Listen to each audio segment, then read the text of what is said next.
जी अस्सलाम वालेकुम। कैफ और आज के लेक्चर का आगाज़ करते हैं। लेक्चर नंबर हमारा 16 है। आज के लेक्चर में हम क्या डिस्कस करने जा रहे हैं, एक तो प्रैक्टिस क्वेश्चंस को डिस्कस करेंगे, होम असाइनमेंट जो आपकी थी, फिर इसके बाद नेक्स्ट कंसेप्ट स्टडी करना है हमने, जो इस चैप्टर का सेकंड लास्ट कंसेप्ट है, agreement with persons of unsound mind. ऐसे लोग जो अनसाउंड माइंड हैं, इनके साथ अगर एग्रीमेंट करें तो उसका स्टेटस क्या होगा। कल के लेक्चर में हमने स्टडी किया था एग्रीमेंट विद माइनर, माइनर के साथ एग्रीमेंट करें तो उसका स्टेटस क्या होगा। आज क्या स्टडी करने जा रहे हैं, अनसाउंड माइंड। लेकिन उससे पहले माइनर वाले में कंसेप्ट में से आपका कोई क्वेश्चन पूछना चाहते हो पूछ लीजिए। शाबाश जी। माइनर इन एन एजेंसी में, चलिए ठीक है। माइनर इन पार्टनरशिप समझ आ गया था आपको। माइनर इन एजेंसी सुन लीजिए।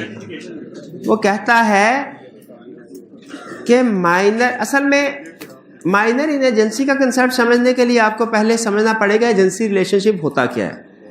एजेंसी रिलेशनशिप में एक पर्सन किसी दूसरे पर्सन को अपॉइंट करता है कि वो दूसरा पर्सन पहले के बिहाफ पे कोई ट्रांजैक्शंस करे।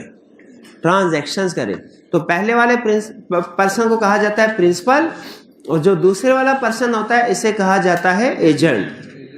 रेगुलर कंसेप्ट क्या है हमारा, कि एजेंट जो भी काम करेगा प्रिंसिपल्स के कहने के अंदर अंदर करेगा, प्रिंसिपल्स की इंस्ट्रक्शंस के मुताबिक करेगा। अगर प्रिंसिपल की इंस्ट्रक्शंस के मुताबिक करता है एजेंट कोई भी काम, तो फिर जो एजेंट का एक्ट होगा वो समझा जाएगा प्रिंसिपल का एक्ट है, यानी एजेंट के एक्ट के लिए प्रिंसिपल लायबल है। लेकिन अगर एजेंट प्रिंसिपल की इंस्ट्रक्शंस के खिलाफ चलेगा तो फिर जो एजेंट के एक्शन जितने भी होंगे उनके लिए वो खुद लायबल होगा, प्रिंसिपल लायबल नहीं होगा। जैसे कल इसकी मैंने आपको एग्जांपल दी थी कि अगर प्रिंसिपल ये कहे कि तुमने क्रेडिट सेल भी करनी है, कैश भी करनी है, क्रेडिट भी करनी है। अब एजेंट क्रेडिट सेल करता है और बैड डेट होता है, जिम्मेदारी किसकी है, प्रिंसिपल की, क्योंकि एजेंट ने तो इंस्ट्रक्शंस के मुताबिक काम किया है। लेकिन अगर प्रिंसिपल कहता है एजेंट को तुमने सिर्फ कैश सेल करनी है, क्रेडिट सेल नहीं करनी, अब वो क्रेडिट सेल करता है, बैड डेट हो गया, कौन जिम्मेदार है, एजेंट। क्यों भला, उसने अपने प्रिंसिपल की इंस्ट्रक्शंस के मुताबिक काम नहीं किया, उसके खिलाफ काम किया। ठीक है। अच्छा, ये है रेगुलर कंसेप्ट एजेंसी का। अब इसको माइनर को इसमें ऐड करते हैं। देखिए, असूली तौर पे तो माइनर जो है उसको प्रिंसिपल नहीं होना चाहिए, क्योंकि उसके बिहाफ पे कॉन्ट्रैक्ट हो रहे होते हैं, तो उसको कॉम्पिटेंट टू कॉन्ट्रैक्ट होना चाहिए ना। जो डीलिंग हो रही होती है एजेंट के नाम पे हो रही होती है, कानूनी तौर पे जो एजेंसी रिलेशनशिप में डीलिंग हो रही होगी वो एजेंट के साथ हो रही होगी, थर्ड पार्टीज की, कि प्रिंसिपल के साथ। तो प्रिंसिपल का कॉम्पिटेंट टू कॉन्ट्रैक्ट होना जरूरी है। तो इसीलिए लॉ ने ये कहा कि जो माइनर है वो प्रिंसिपल नहीं हो सकता। क्यों नहीं हो सकता, प्रिंसिपल का कॉम्पिटेंट टू कॉन्ट्रैक्ट होना जरूरी है। ठीक है। लेकिन वो कहता है अगर फर्ज कीजिए कि कोई इस लीगल प्रोविजन को नहीं मानता और माइनर प्रिंसिपल के तौर पे आ जाता है, यानी प्रिंसिपल माइनर है, माइनर किसी को अपना एजेंट अपॉइंट कर देता है, हालांकि माइनर प्रिंसिपल नहीं हो सकता। लेकिन कहता है फर्ज कीजिए मैंने किसी को एजेंट अपॉइंट कर लिया, अब क्या होगा, अब सारी ट्रांजैक्शन के लिए एजेंट लायबल। हालांकि जनरल रूल के मुताबिक तो प्रिंसिपल को लायबल होना है ट्रांजैक्शन के लिए, लेकिन इस केस में अगर प्रिंसिपल एक माइनर है तो सारी ट्रांजैक्शन के लिए लायबल कौन होगा, एजेंट। क्यों भला, क्योंकि माइनर को तो इस्तिस्ना हासिल है। ये बात समझ आई कि नहीं आई। माइनर प्रिंसिपल नहीं हो सकता, लेकिन अगर माइनर प्रिंसिपल के तौर पे एक्ट करता है और किसी को अपना एजेंट अपॉइंट करता है तो रूल क्या होगा, इन सारी ट्रांजैक्शन के लिए एजेंट लायबल होगा, प्रिंसिपल नहीं होगा। दूसरा कंसेप्ट, अगर अच्छा चलो प्रिंसिपल एजेंट तो हो सकता है ना, लॉ कहता है माइनर एजेंट हो सकता है, लेकिन अगर एजेंट है तो इसकी किसी किस्म की लायबिलिटी कोई नहीं होगी, चाहे इंस्ट्रक्शंस के मुताबिक काम करे चाहे इंस्ट्रक्शंस के खिलाफ काम करे। यानी अगर प्रिंसिपल ने कहा क्रेडिट सेल नहीं करनी और माइनर ने क्रेडिट सेल भी करता रहा सारी और बैड डेट होते गए, अब की बार कौन जिम्मेदार है? प्रिंसिपल। हालांकि पहले तो एजेंट लायबल था अगर इंस्ट्रक्शन के मुताबिक काम ना करे, अब की बार एजेंट लायबल नहीं। क्यों नहीं? क्योंकि वो माइनर है। क्लियर हो गया ये एजेंसी में माइनर का रोल। चलिए शाबाश जी। माइनर इन एजेंसी की कह रहे हैं एक लाइन है वो रीड करवा लें। कह रहे हैं minor can be an agent and can bind principal with his acts. Minor agent हो सकता है, प्रिंसिपल नहीं हो सकता। एजेंट हो सकता है और अपने एक्ट से प्रिंसिपल को बाइंड कर सकता है, लेकिन खुद बाइंड नहीं होगा। माइनर खुद बाइंड नहीं होगा। ठीक है।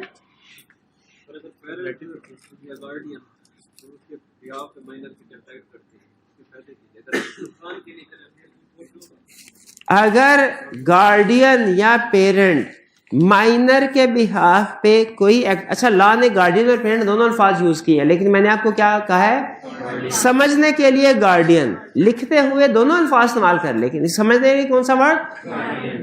अगर गार्डियन माइनर के बिहाफ पे कोई कॉन्ट्रैक्ट करता है लेकिन उसमें माइनर का बेनिफिट नहीं अपना बेनिफिट सामने रखता है, तो वो एग्रीमेंट क्या होगा?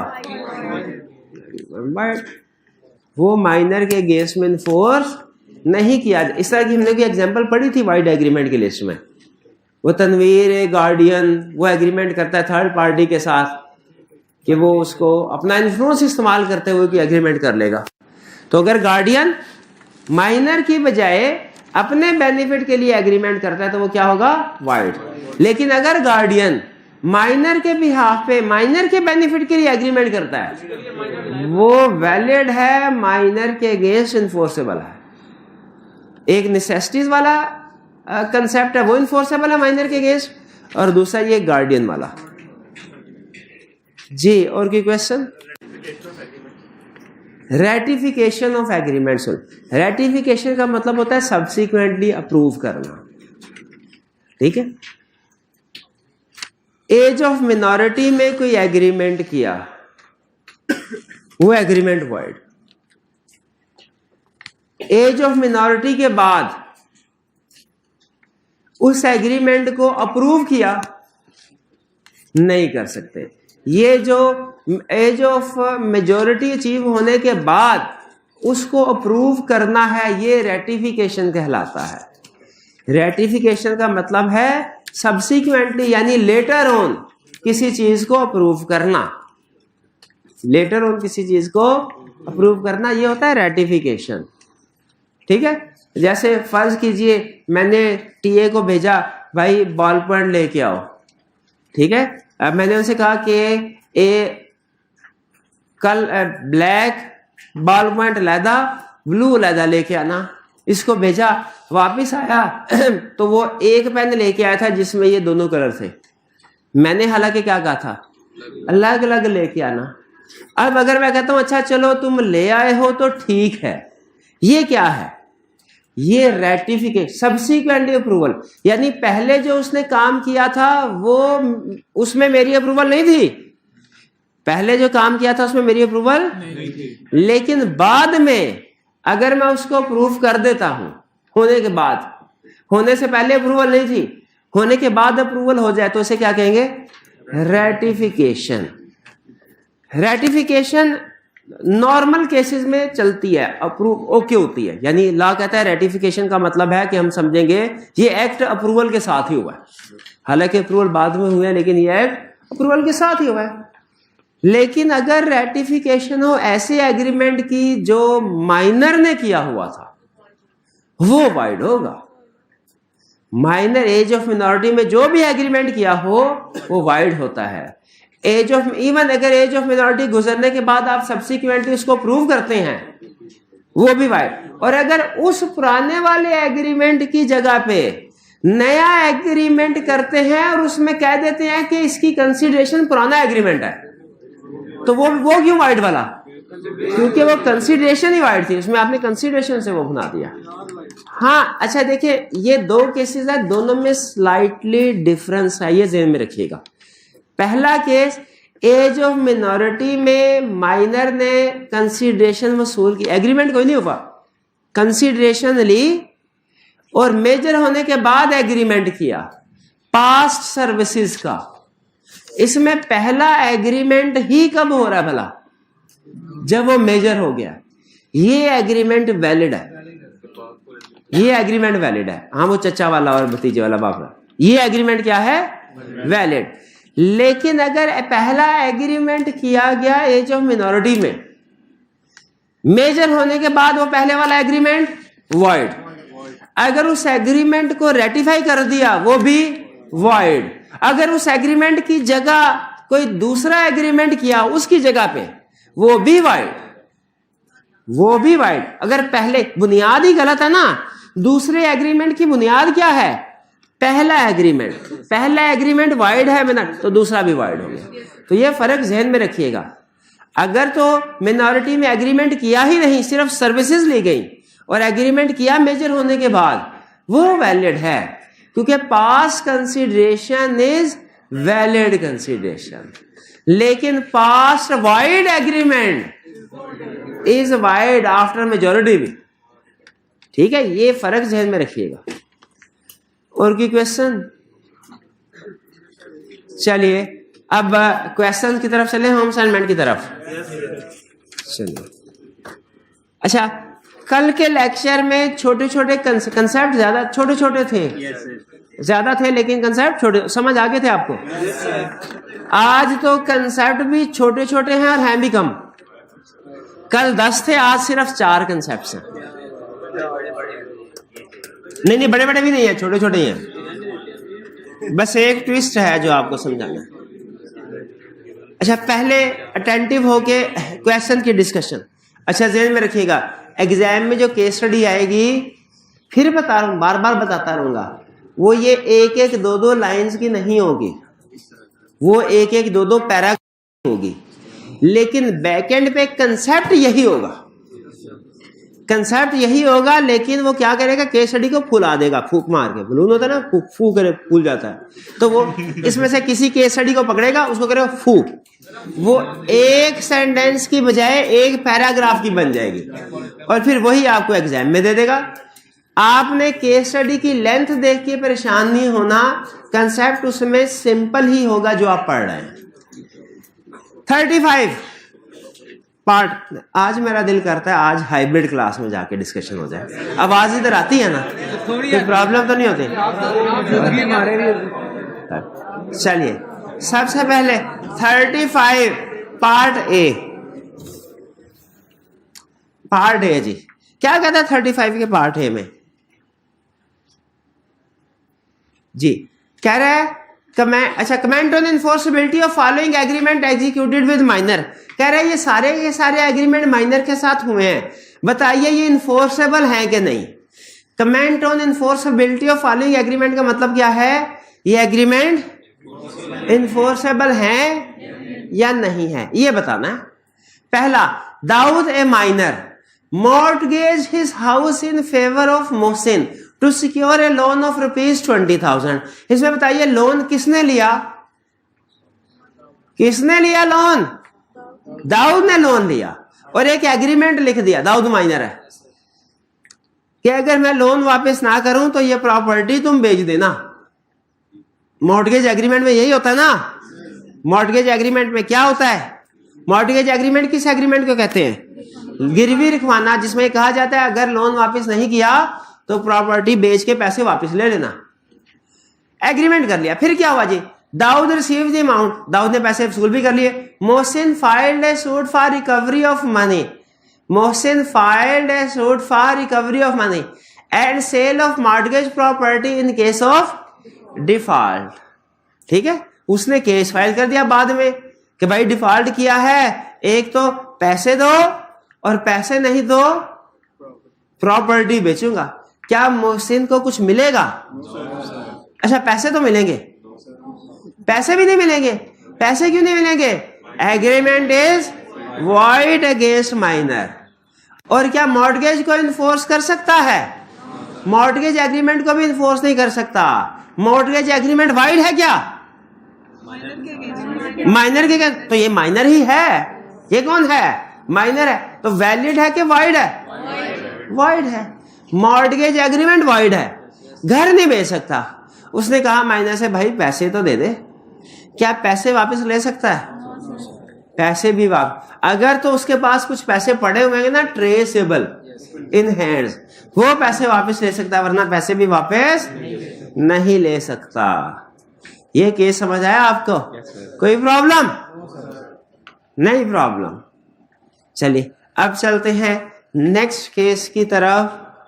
लेकिन पहले आप लोग बता दें, आपको तो कोई प्रॉब्लम नहीं है, समझ आ गया ये केस? चलिए फिर सेकंड केस। सेकंड केस क्या कहता है भाई? इधर ही, इधर।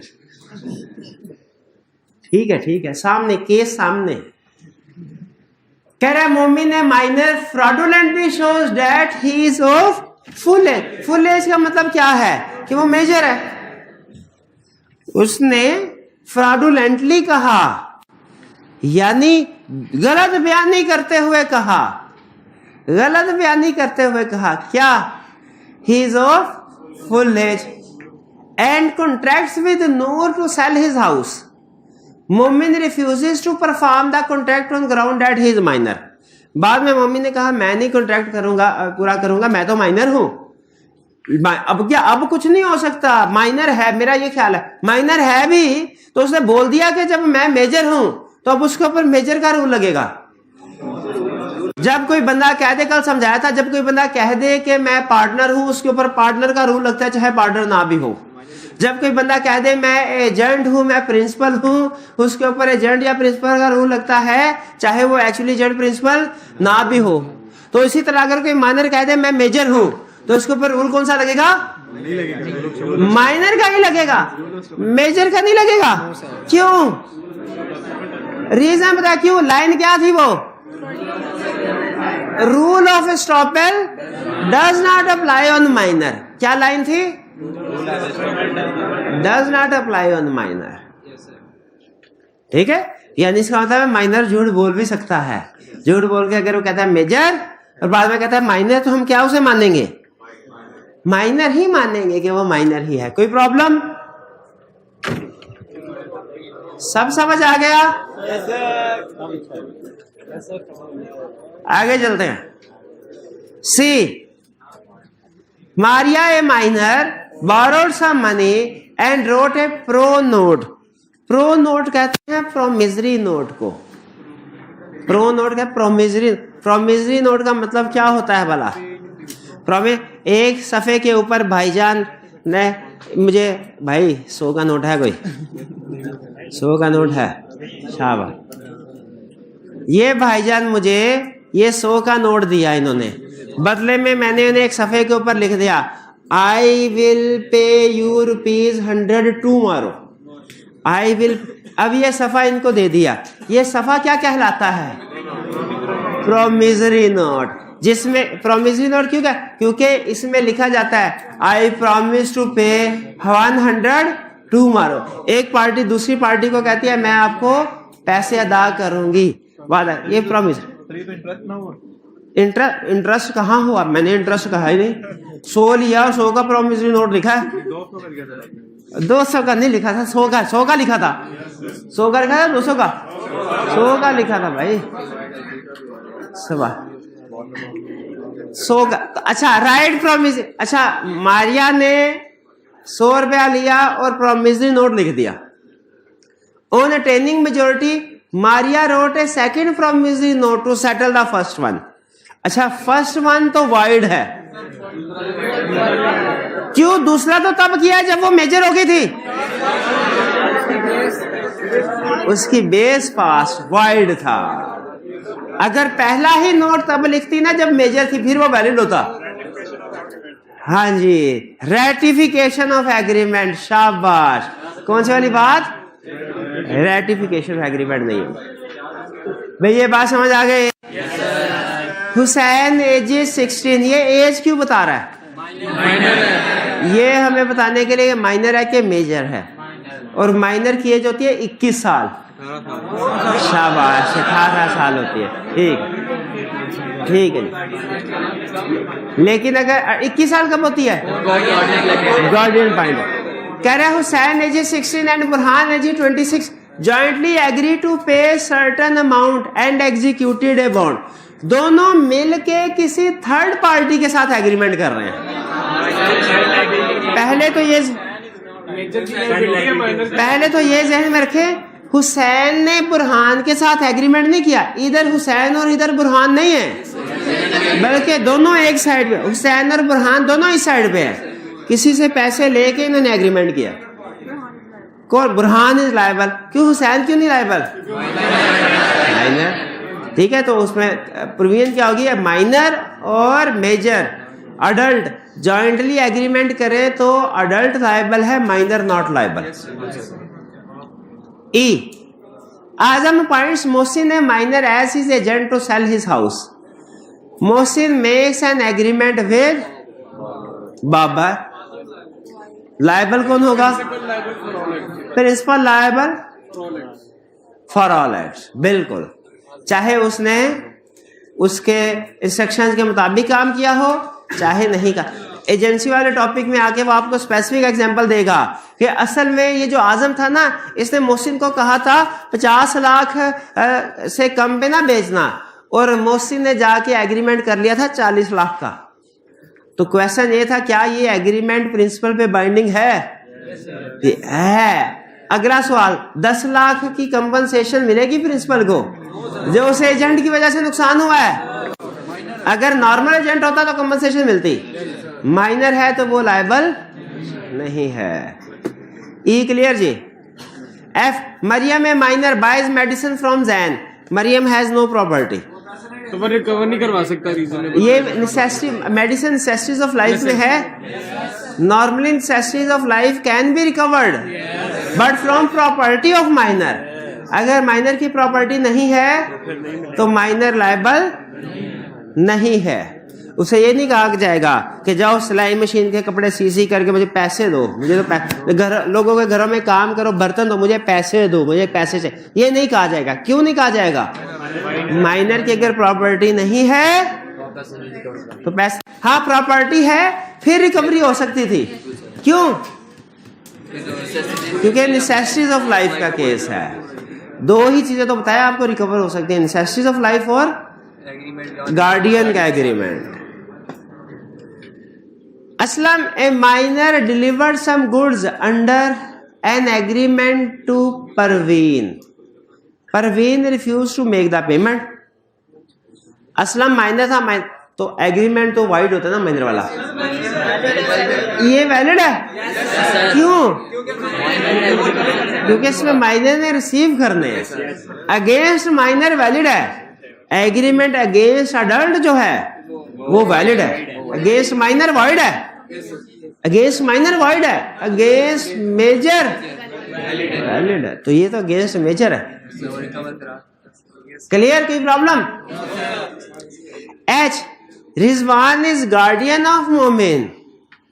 Rizwan entered in a contract with Babar to sell Momin's property on his behalf to provide for education and living expense of मोमिन।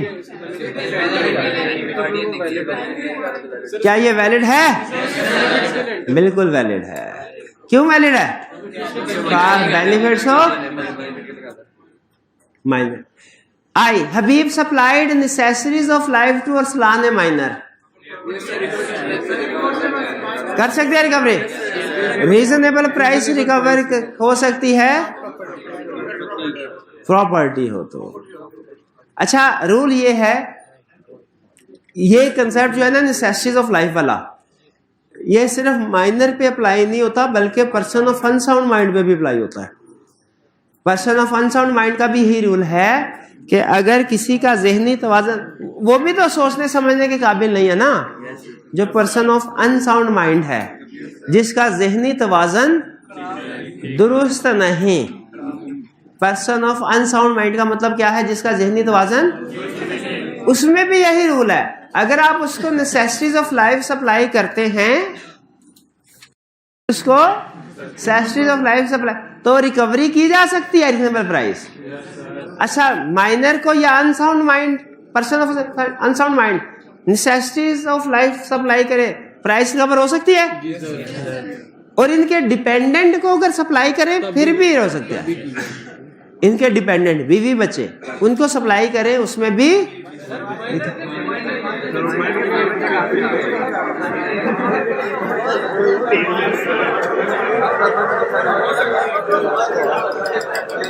हो सकता है कि नहीं? माइनर के बीवी बच्चे हो सकते हैं, बिल्कुल हो सकते हैं।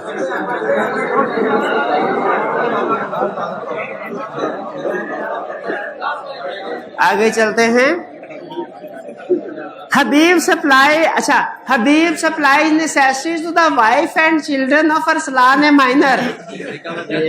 भाई ये माइनर जो है ना, ये इसकी उम्र है 17 साल और 10 महीने और 16 साल की उम्र में इसकी शादी हो गई थी, तो इसके बीवी बच्चे हो सकते हैं। Habib supplied a coat with diamond buttons to Arsalan a minor. इसमें रिकवर हो सकती है प्राइस? क्यों नहीं? हाँ, ये डायमंड नेसेसिटीज ऑफ लाइफ नहीं है। अच्छा, कोर्ट के पैसे रिकवर हो जाएंगे, डायमंड बटन के पैसे नहीं होंगे। A purchase 11 coats for minor, minor had sufficient clothes at that time. Recovery हो सकती है? नहीं हो। क्यों नहीं हो सकती? अच्छा, उसके पास ऑलरेडी कोड थे, 11 कोड और दे दिए, नेसेसिटीज ऑफ लाइफ नहीं है। नहीं, इसमें ऊपर, हाँ ऊपर ये मेंशन करना जरूरी नहीं है कि कोड के पैसे रिकवर हो सकते हैं, क्योंकि उसका फोकस डायमंड के ऊपर है, डायमंड बटन के ऊपर। तो हम कहेंगे डायमंड बटन के पैसे रिकवर नहीं हो सकते। हाँ, अगर ये लिखना चाहे लिख सकते हैं कि कोड के पैसे रिकवर होंगे, वो नेसेसिटी ऑफ लाइफ है, लिख सकते हैं। लेकिन कोड को लिखे ना लिखे, डायमंड बटन को लाजमी लिखना है, क्योंकि उसका फोकस किसके ऊपर है? चले जी, लास्ट केस स्टडी। और जिसने ये केस स्टडी कर ली, माइनर के कंसेप्ट के ऊपर उसकी ग्रिप समझी जाएगी। Can respond to the following scenario under the provisions of Contract Act 1872. Shoaib aged 15, क्या कहना चाह रहा है? Minor is the son of a billionaire businessman Ijaz Munsif. क्या शुएब के एक्ट के लिए इजाज मुंसिफ उसका फादर लायबल है? नहीं है, क्योंकि लॉ कहता है दोनों सेपरेट पर्सन है, नहीं है। हाँ, एक केस में अगर ज्वाइंट हो, एग्रीमेंट हो, माइनर और अडल्ट, या एजेंट हो माइनर, उस सूरत में लायबल हो सकते हैं, वरना शुएब के एक्ट्स के लिए इजाज मुंसिफ लायबल नहीं है। ये बात ज़हन में रखिएगा। आगे चलते, आगे क्या हुआ? Last month Shoaib drove his father's 2018 model BMW to a vintage car exhibition arranged by Volkswagen Club of Pakistan. At the exhibition, he saw a vintage Mercedes-Benz and entered into a contract with the seller for the purchase of the car. उसने agreement कर लिया गाड़ी की purchase का। The seller, knowing Ijaz Munsif's status, delivered the car to Shoaib at his house. ये seller है, ये पता है कौन है? ये उस दिन छुट्टी पे था जिस दिन एग्रीमेंट विद माइनर हमने डिस्कस किया था। इसको पता ही नहीं। क्या नहीं पता इसको? कि माइनर के साथ agreement is void against him. इसको मोटरसाइकिल जो खराब की थी माइनर ने, वो एग्जाम्पल इसने सुनी नहीं थी। हाँ, अगर मोटरसाइकिल वाली मिसाल सुन लेता, कभी गाड़ी बेचता उसको? नहीं बेचता। लेकिन उस दिन था ये छुट्टी पे, इसने गाड़ी डिलीवर कर दी। The seller requested for payment for the car but Shoaib refuse to pay. क्या शुएब लायबल है पे करने के लिए? नहीं, पैसे नहीं। क्यों? Agreement is wide against him, minor. अच्छा, यहाँ पे बहरहाल पैसे नहीं ले सकता सैलरी से, गाड़ी जैसे जिस हालत में है वो ले सकता है, वो ले सकता है। लेकिन आगे देखते हैं आगे क्या हुआ। Seller is now requesting for full payment by Ejaz Munsif. Seller कह रहा है सारी पेमेंट एजाज मुंसिफ दे। Discuss whether seller would succeed in recovering the payment for Shoaib बारेज। पहले किसको देखें, रिक्वायरमेंट में उसने दो पार्टी से कहा रिकवरी मुझे बताओ हो सकती है कि नहीं, शुएब और एजाज मुंसिफ। पहले किसको डिस्कस करें? शुएब को डिस्कस करते हैं। क्या शुएब से रिकवरी हो सकती है? नहीं। क्यों? वाइड अगेंस्ट हिम है, पैसे रिकवर नहीं हो सकते। हाँ, क्या रिकवर हो सकता है? गाड़ी रिकवर हो सकती है। अच्छा, एजाज मुंसिफ से रिकवरी हो सकती है? क्यों नहीं हो सकती? वो सेपरेट पर्सन है, वो पार्टी टू दी कॉन्ट्रैक्ट है ही नहीं। तो जो पार्टी टू दी कॉन्ट्रैक्ट है ही नहीं, क्या उसे मजबूर किया जा सकता है कि वो कंसिडरेशन पे करे?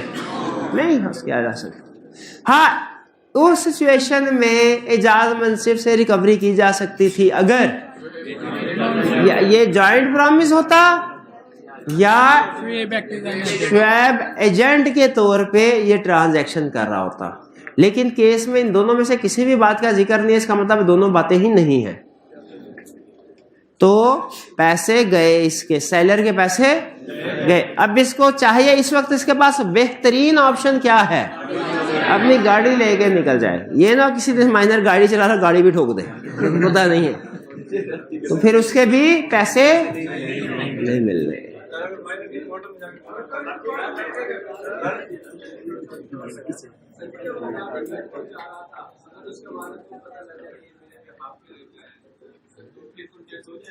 नहीं, चाहे बाद इनका क्वेश्चन ये है कि अगर पहले माइनर ने कॉन्ट्रैक्ट कर लिया, एजाज मुंसिफ को बाद में पता चलता कॉन्ट्रैक्ट का, तो कॉन्ट्रैक्ट पता चलने में क्या एजाज मुंसिफ लायबल होता है? नहीं हो। वो भी तो पता चल गया है। जब सेलर उनके घर आया तो उसे पता नहीं चल गया कि मेरे बेटे ने यही काम किया? नहीं, चाहे गाड़ी पहुंचा भी रहा हो। क्वेश्चन मेरा बड़ा सिंपल और छोटा, कॉन्ट्रैक्ट किन दो लोगों के दरमियान हुआ? माइनर। तो दुनिया की इनके अलावा और कोई पार्टी इस कॉन्ट्रैक्ट के ऊपर जिम्मेदार नहीं है। ठीक है, एक रूल होता है लॉ का, privity of contract. Privity of contract हमारे सिलेबस में नहीं है। वो कंसेप्ट ये कहता है कि कोई भी दो पार्टीज का कॉन्ट्रैक्ट उनका प्राइवेट मैटर है, कोई भी थर्ड पार्टी उसमें इंटरफेयर नहीं कर सकती, थर्ड पार्टी को उसमें ऐड नहीं किया जा सकता। क्लियर? तो इसलिए एजाज मुंसिफ से पैसे रिकवर नहीं हो सकते। जी जी।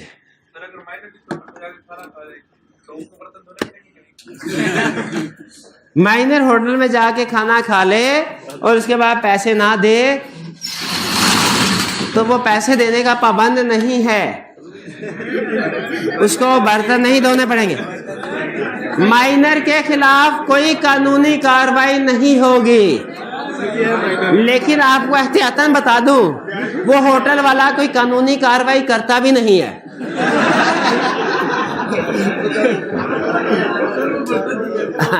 वो गैर कानूनी कार्रवाई की जिम्मेदारी कोई नहीं।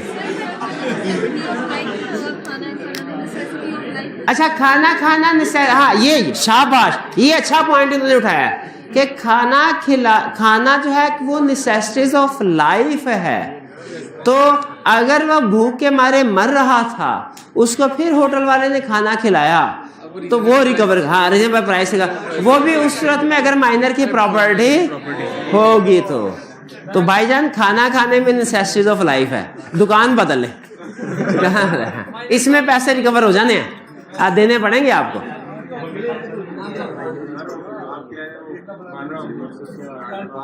वो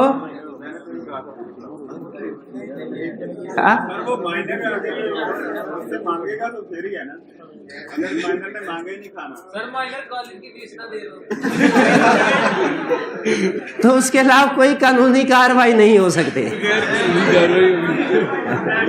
अच्छा, बस आपके सवालों से मुझे पता चल गया, कंसेप्ट बड़े अच्छे तरीके से समझ आ गया है। अब आगे चलते हैं। Person of unsound mind and person of. सबसे पहले तो इसकी डेफिनेशन सुन लें।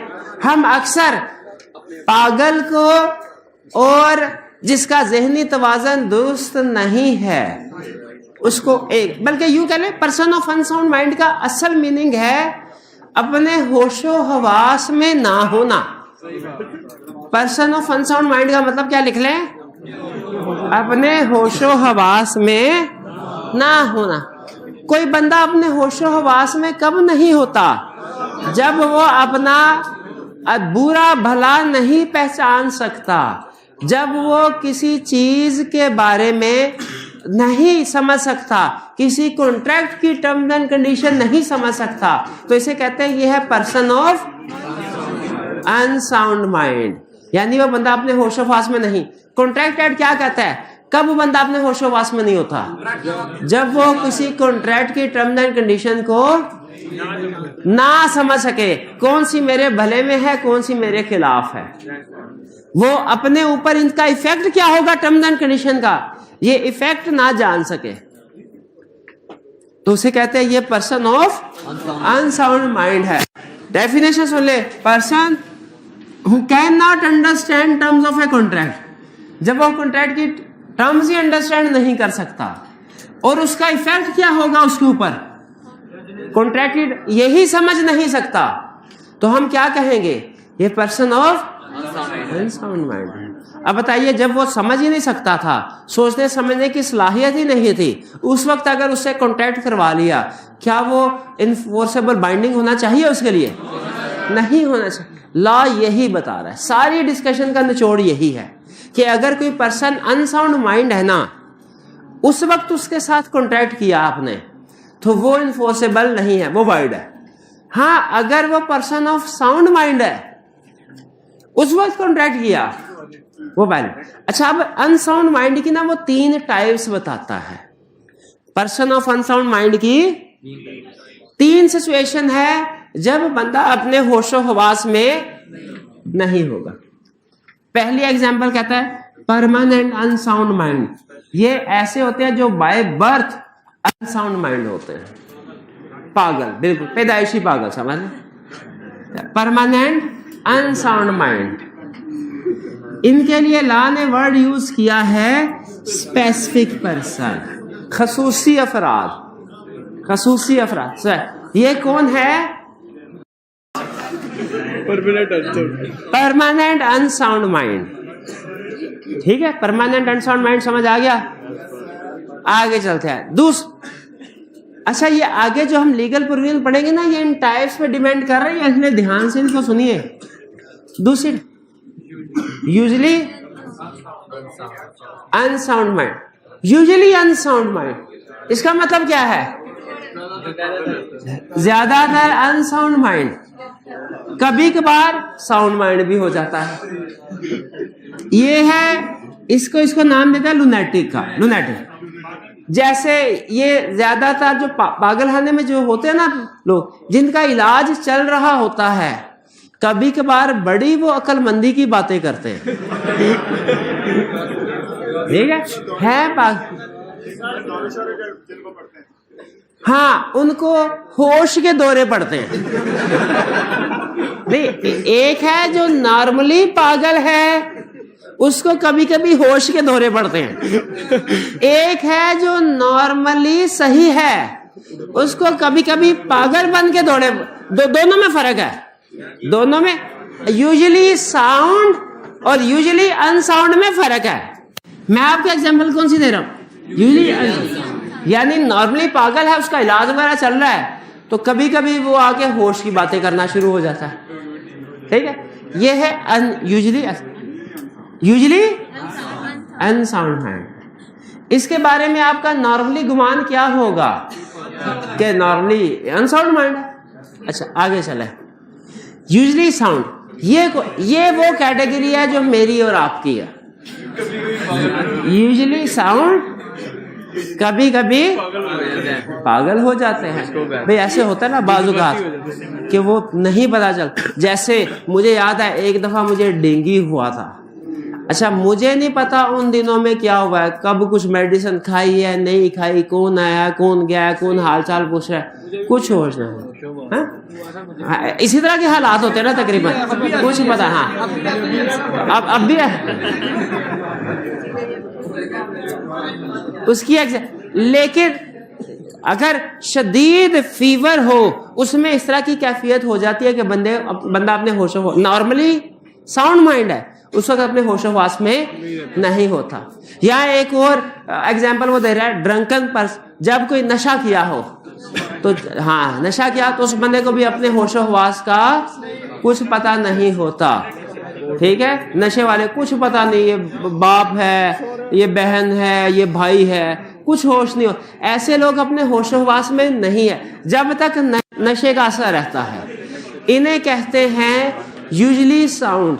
इसकी एग्जांपल आई के आपने क्या दिया, ड्रंकन पर्सन, नशई जो है नशई, और डिलीरियस फ्रॉम फीवर यानी शदीद बुखार की कैफियत में मुब्तला लोग। नॉर्मल ठीक है, वो जो चर्सी है वो सारा दिन सही रहेगा, शाम को जो उसका टाइम आता है चर्च का, उस वक्त उसके क्या फिर। हाँ जी, पहले मुझे बताइए एग्जाम्पल्स तीनों क्लियर हैं कि नहीं? माइंड फ्रेश होता है। चले, एग्जाम्पल्स क्लियर है तो मुझे फिर आगे थोड़ा सा ट्रिकी कंसेप्ट आने वाला है। क्लियर? सुने, अच्छा ट्रिकी कंसेप्ट है इसमें, बाकी ठीक है, ये ना हर कंसेप्ट को ट्रिक, इसमें थोड़ा सा ट्रिकी, और वो भी ये वाली बात। पहला, अब हम legal status of agreement with person of unsound mind पढ़ रहे हैं।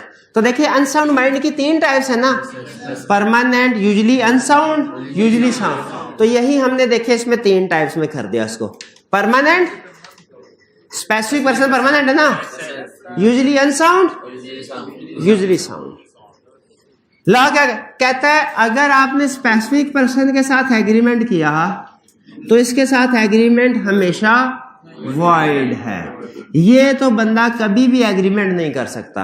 तो इसका तो सिंपल रूल है कि इसके साथ जो एग्रीमेंट होगा वो वॉइड अगेंस्ट हिम होगा, यानी इसका रूल वही है जो minor, void against him. Clear?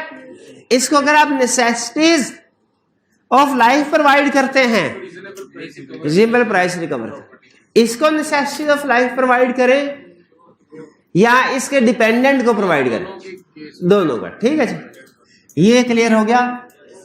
इसमें कोई सिंपल था, कोई प्रॉब्लम तो नहीं? आगे चलते हैं। Usually unsound, usually unsound person कौन सा है?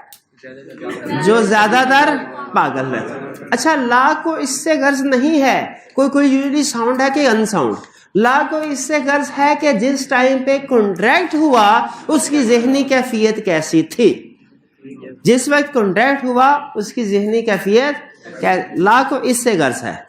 तो अगर यूजुअली अनसाउंड है, जिस वक्त ये साउंड माइंड का हुआ उस वक्त कॉन्ट्रैक्ट कर ले तो, और जिस वक्त ये अनसाउंड हुआ वॉइड। लेकिन याद रखें लॉ में एक कंसेप्ट होता है बर्डन ऑफ प्रूफ, के सबूत किसने देना है, बर्डन ऑफ प्रूफ, सबूत के। ये भाईजान एक घर में रहते हैं, मैं अचानक किसी दिन आके कहता हूं ये घर तो मेरा है, दोनों कोर्ट में चले गए, तो लॉ हम में से किसी एक को कहेगा कि बर्डन ऑफ प्रूफ तुम पे है। जिस पे लॉ कहेगा ना बर्डन ऑफ प्रूफ है, उसको साबित करना पड़ेगा कि ये घर मेरा है, दूसरे को साबित नहीं करना। अगर पहला बंदा साबित करने में कामयाब हो गया तो घर उसका, अगर पहला बंदा ये साबित करने में कामयाब नहीं होता कि घर मेरा है तो घर किसका होगा? दूसरे बंदे को कुछ साबित करने की जरूरत नहीं है। यह है बर्डन ऑफ प्रूफ। तो याद रखें, अगर पर्सन यूजुअली अनसाउंड है, ऐसा पर्सन अगर साउंड माइंड का है कॉन्ट्रैक्ट वैलिड, अनसाउंड है वॉइड। लेकिन बर्डन ऑफ प्रूफ जो बंदा कॉन्ट्रैक्ट इन्फोर्स कर रहा है उस पे होगा। अगर ये वाला केस कोर्ट में चला गया, ये तो कोर्ट एज्यूम करेगा कि चूंकि ये पर्सन यूजुअली अनसाउंड है तो एट टाइम ऑफ कॉन्ट्रैक्ट भी अनसाउंड था। अब साबित करना पड़ेगा कि एट टाइम ऑफ कॉन्ट्रैक्ट ये साउंड है। और ये साबित किसने करना है? जो इस कॉन्ट्रैक्ट को इन्फोर्स करवाना चाह रहा है उसने साबित करना है। कुछ बात समझ आई? जो इसको इन्फोर्स करवाना चाह रहा है। क्लियर? अगली बात भी इसी तरह की है। अगर एक पर्सन यूजुअली साउंड माइंड का है, जिस वक्त उसका साउंड माइंड है उस वक्त कॉन्ट्रैक्ट करेगा, तो जिस वक्त उसका माइंड अगर अनसाउंड है वो वाइड। लेकिन इस केस में अगर कॉन्ट्रैक्ट कोर्ट के पास जाता है तो कोर्ट अज्यूम करेगा कि नॉर्मली ये साउंड माइंड है, जिस वक्त कॉन्ट्रैक्ट हुआ उस वक्त भी ये साउंड माइंड। अगर अनसाउंड माइंड है तो साबित करना पड़ेगा कि एट टाइम ऑफ कॉन्ट्रैक्ट ये अनसाउंड था। यानी साउंड को साबित नहीं करना क्योंकि वो यूजुअली साउंड है। किसको साबित करना है? और किस पार्टी ने करना है? जो पार्टी कॉन्ट्रैक्ट को अवॉइड करना चाहती है, जो पार्टी कॉन्ट्रैक्ट को खत्म करना चाहती है। कुछ बात समझ आई? एंड पे छोटी सी एक एग्जांपल, ये एक टीवी सीरीज देख रहा था, अमेरिकन थी शायद ये। उसमें एक पर्सन अपना, उसका एक बिजनेस होता है सारा, और बिजनेस नुकसान में चला जाता है। बिजनेस सारे का सारा नुकसान में चला जाता है। उसके पास आखिरी कोई शॉप रह गई होती है। वो कहता है आज इस शॉप को भी मैं जुए पे लगाता हूँ। उस कंट्री में जो जुआ था वो वैलिड था। पाकिस्तान में होता तो हम यहीं पे केस खत्म कर देते कि वेजरिंग एग्रीमेंट इज वाइड। हर दुनिया के हर कोने में वेजरिंग एग्रीमेंट वाइड नहीं, कुछ जगह पे वैलिड भी है। उस जगह पे वैलिड था, लेकिन ये प्रोविजन उस जगह पे वैसी थी जैसी पाकिस्तान में है। वो जुआ लगाने के लिए बैठ, और साथ ही उसने कहा कोई शरबत है तो ले आओ, उधर चलते हैं जो भी है। वो पीता गया सेब का जूस, शहद की बोतल है, शहद की बोतल है, शहद की बोतल, शहद की बोतल ले आओ। तो पहले इसने शहद की बोतल, पहला गिलास पिया जुआ खेल, दूसरा गिलास पिया जुआ खेल, तीसरा। अच्छा, उसका ख्याल था कि शायद जुआ तो मैं जीत जाऊंगा तो सारा बिजनेस मेरा रिकवर हो जाएगा। वो जुआ हार गया। अब बिल्कुल हाली हाथ हो गया।